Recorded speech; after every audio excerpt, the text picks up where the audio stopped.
I'm Ed Amoroso from Tag Cyber, and I'm sitting with Alan Naumann, who is the Chief Executive Officer of Contrast Security. How are you doing? Ed, I'm great. Thank you for having us. And you spell your name, it looks like it should be Naumann. I know, yes. Naumann. Just remember, hello, Newman, and you'll remember it. So.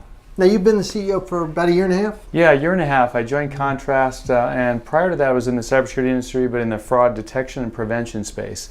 And so after that company was acquired, kind of looked across the landscape and said, okay, what segment of cybersecurity will be the next big thing? And what company within that sector will be the next big thing? And that's why I chose Contrast. That's fantastic. So the attraction was about kind of a really bright future and kind of upside potential in the company? Is that what led you there? Yeah, it's partly, look, I think cyber is super important to the world's economy. We're building world trading systems, economy, customer interactions, all on this thing, which is an insecure protocol. And so if we don't get cyber right, we will kind of miss, world economies will suffer, defense will suffer, and I think, populations will suffer. So it's a big mission to protect the internet. The application space, specifically where Contrast is, I think is an area that's kind of been neglected, and so it's an area where I felt like there's a major transformation possible, which is what Contrast is about. So, how do you like being the CEO? Is that a fun job? In a cool tech company. Yep, it has its moments. Look, I think one of the neat things is the job of CEO is to take our founder's vision, the market opportunity, and build a team around kind of solving that big problem.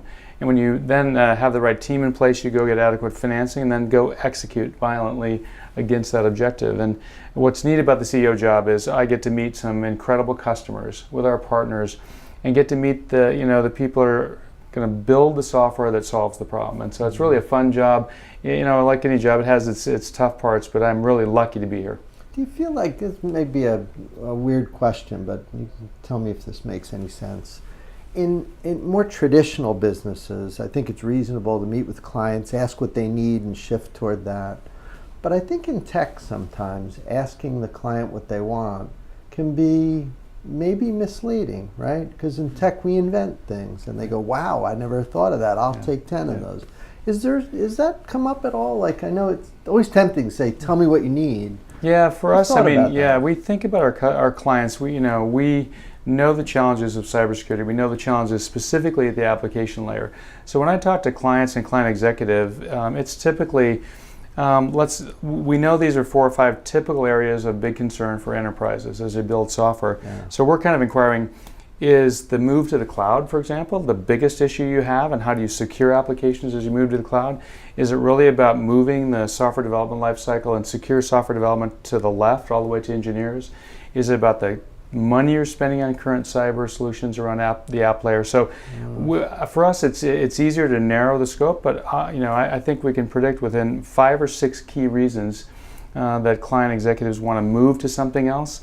I think we've seen those, and we can talk in detail about those. So it does vary by client, but it's usually from the same top list. Now, do the discussions go differently with big companies versus medium-sized versus now small companies kind of needing help as well? Are those all different engagements? Yeah, I wish I could say it was all the same like that, but I think companies have a different cadence. They have a different kind of pace in mind.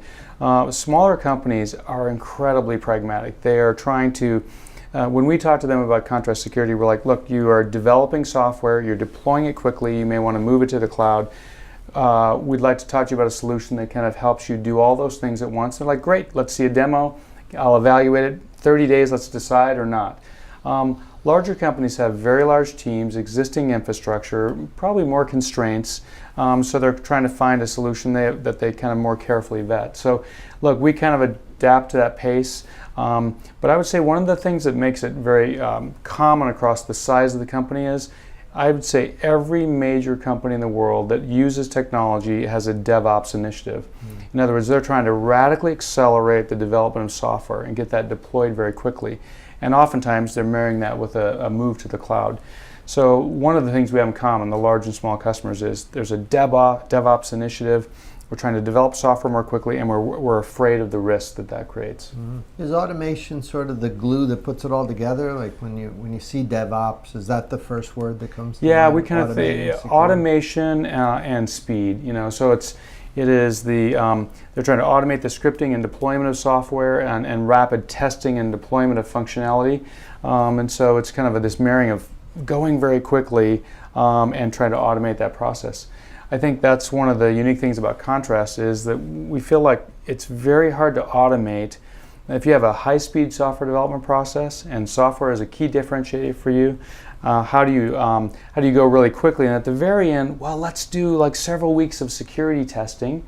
We'll then report all the flaws to the end users and have them go back and fix it, which will take weeks. That doesn't fit with the speed mantra. And so I think for us, that theme of speeding up innovation inside large and small companies, Contrast is a perfect fit for that. Any industries doing better than others? Like when you walk into a bank, do you expect it to be better or worse? Or like are there sectors that you think could maybe step it up a little bit? I'd say an area that's an up-and-comer in this area is generally the medical equipment, both patient records, digital health, med tech, including medical devices. That's an area with changes in HIPAA law that's seeing a tremendous set of attention on how do we secure software, how do we accelerate our development, how do we protect the patient, both information and patient health and safety. So that's an area I think is going to have a tremendous changeover in how they're doing it, because these are super large Fortune 100 companies and then around the globe that have done things at a certain pace.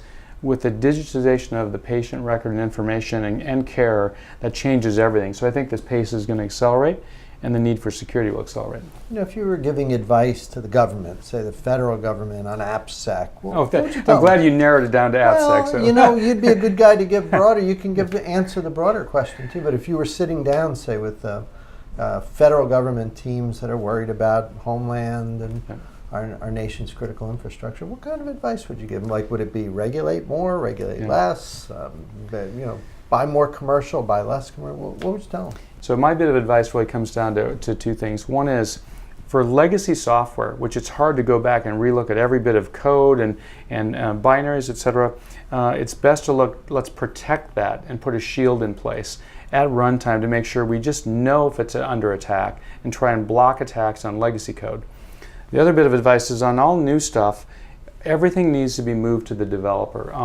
The scanning after the fact, after big integration and waterfall development doesn't scale. So it needs to be as soon as code is checked in a DevOps mindset, fix that code right away. So the advice really falls into those categories. Protect your legacy assets with application security monitoring. At the same time, move it to the developer, move it left, if you will, in the SDLC, and then make sure developers, as soon as they check in code or do test and integration, they're notified of critical vulnerabilities and are allowed to fix those quickly, not at the end of the process.